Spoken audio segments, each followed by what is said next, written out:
Ibrahim Yanzambe ya ma Charlotte Pigeon verte. Balobi a biso tozala arabe. Ma Charlotte Pigeon verte. Omoni kan bana ngo awa donc boye kaka mankambu donc tozala roi na kati ya kaela roi na kati ya kama tozozela voyage biso tutobunga donc ya Ibrahim Nzambe na nyonso ya ma Charlotte Pigeon verte tanti Claudine Kasongo moni makambo yango Even Ndekola nayebi te René Simisi makambo ezalaka mesiki pesa ntango kafu partout quoi likolo barge ezalaka boye donc to préparer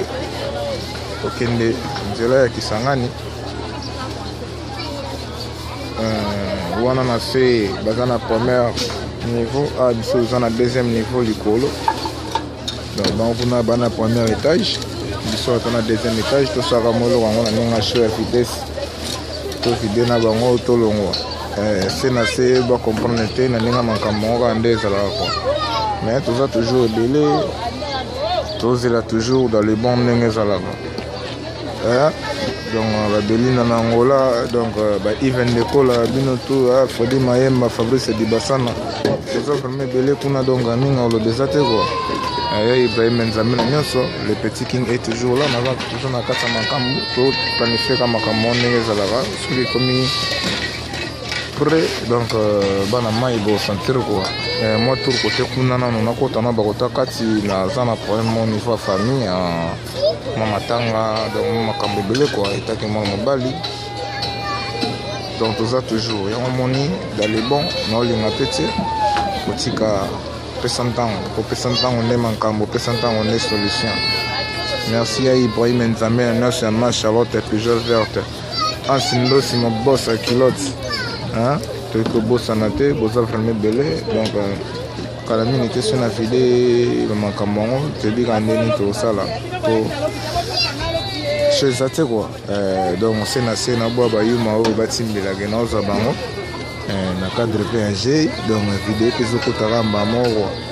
yango moni mingi oloba eza te basala ka ebele kasi boza kuna donc tobosani bino te quoi ya Ibrahim Nzambe na nyonso aïe balobi quand on connaît quand on connaît pas on l'apprend dit je suis toujours dans les bons quand ndenge ezala yo kaba masuwa yo kaba nini kili partout donc on est vraiment ensemble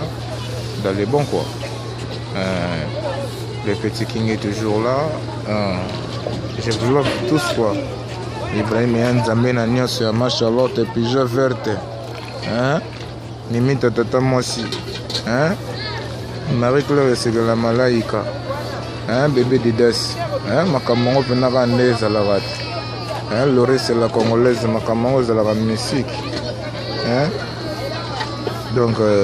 Ibrahim Nzambe yo nde makambo yo nde kafu ma Charlotte Pigeon verte ma sœur propre que j'aime beaucoup donc nakobosana te quoi masuwa kaka boye soki boseki boswani bobini moke boyinani donc mo barando quoi asko tolingi bongo te talaka biso bato ya IVPP donc vérité polele quoi ya Ibrahim ya ma Charlotte Pigeon verte ma sœur propre pesa ntango nde makambo te pesa ntango nde makambo pesa ntango nde solution on est toujours dans les Bagdad quoi merci beaucoup